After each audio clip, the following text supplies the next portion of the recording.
தேனி மாவட்டம் கூடலூர் அருகே 7 பேரை கொன்ற மக்னா என்ற காட்டு யானை பொதுமக்களை அச்சுறுத்தி வருகிறது. யானையை விரட்ட வனத்துறை தீவிர நடவடிக்கை எடுக்க வேண்டும் என்ற கோரிக்கை விடுக்கின்றனர் கிராம மக்கள்.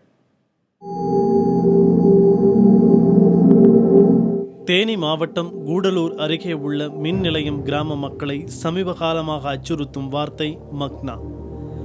இந்த கிராம பகுதியில் சுற்றித் திரியும் காட்டு யானையின் பெயர்தான் இது. ஏற்கனவே தேவாரம் வனப்பகுதியில் 7 பேரை கொன்ற மக்னா தற்போது மின் நிலையம் கிராம மக்களை அச்சத்தில் ஆழ்த்தி உள்ளது. பயிர்களையும் வீடுகளையும் சேதப்படுத்துவதை வாடிக்கையாக கொண்டிருக்கிறது மக்னா. பள்ளிக்கூடத்தில் 2 தென்னை மரத்தை சாய்ச்சி விட்டுருச்சு. 2 நாளைக்கு முன்னாடி வீட்டுக்கு முன்னாடி இருந்து உலக மரத்தை 2 நாள் வந்து பட்டையெல்லாம் எடுத்துருச்சு. இந்த பின்னாடி மரத்தை வேணா பார்த்துக்கிடுங்க, பாருங்கள், அவ்வளவு மோசமாக நாங்கள் குடியிருந்துக்கிட்டு இருக்கோம். மேகமலை வனச்சரகத்தில் காட்டு யானைகளுக்கு தீனியாக உள்ள மூங்கில் மரங்கள் வெட்டி கடத்தப்படுவதும் போதிய குடிநீர் இல்லாததுமே யானைகள் ஊருக்குள் வர காரணம் என்கின்றனர் கிராம மக்கள். இது தொடர்பாக பல முறை வனத்துறையிடம் முறையிட்டும் நடவடிக்கை ஏதும் எடுக்காததால் கிராம மக்களே ஒன்று கூடி யானையை விரட்ட முயற்சித்து வருகின்றனர்.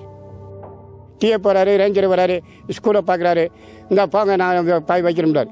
எங்களுக்கு இந்த கான் எடுத்து நல்ல முறையில் குழந்தைகளுக்கு வேண்டி பிள்ளைகள் படிக்க வேண்டிய எங்களோட பிள்ளைகள் எல்லா பிள்ளைகளும் உண்டு.